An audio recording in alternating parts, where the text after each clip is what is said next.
Hi, it's Gary here with MakeMoneyWelding.com, and today I wanted to do a review on my Miller Digital Pro Hobby Welding helmet. This helmet is the best helmet that I've owned so far. I actually, when I started out welding, I paid $60 for one of those cheap Chinese helmets, and I can tell you from experience, stay away from the cheap helmets that you get online, the no-name brands, they ship from China.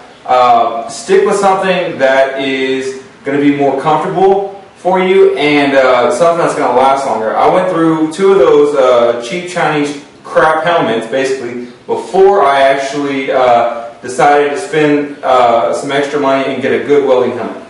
So this Miller helmet, it is a auto darkening helmet. So if you're not familiar with that, what that means is that when you're looking through the lens, you can actually see your workpiece versus the old style helmets where you have one shade lens and it might be a shade number 10 and that's it. You can't really see the welding joints where the pieces of metal fit up. So that's what the advantage of an auto darkening welding helmet is.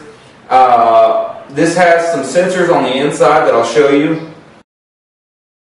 Now you can see on the inside of the welding helmet right here, there is a digital display, and that's where you can set your delay, your sensitivity, and your shade number, whatever, however dark you want. So when I'm welding, I usually keep my shade on about a number 10 or a number 11. And if you're not familiar with what the shade is, it's just how dark you want the lens to be. So I usually keep mine on around a 10 or 11.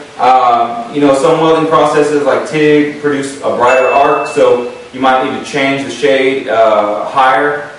It's also got a delay setting on here where you can set the actual how long it takes from the time that you are looking at the workpiece and you strike the arc to the shade going dark.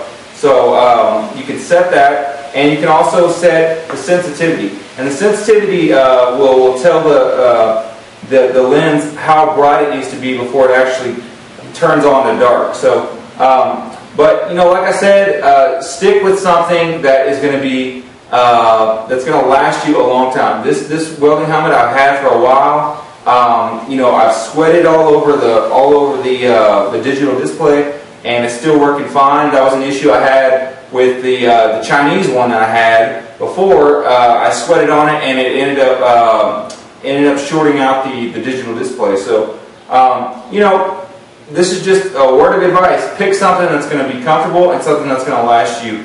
If you're gonna spend $60 on a welding helmet, you're gonna end up spending that on about 3 of them when you can just buy one good one and have it for a long time. So the Miller Digital Pro Hobby welding helmet is by far the best welding helmet that I've used.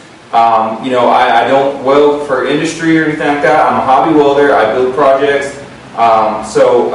Yeah, like I said, stick with a decent welder and a decent helmet like the Miller Digital Pro Hobby welding helmet, and you can't go wrong. So that's it for this video, and I'll see you in the next video.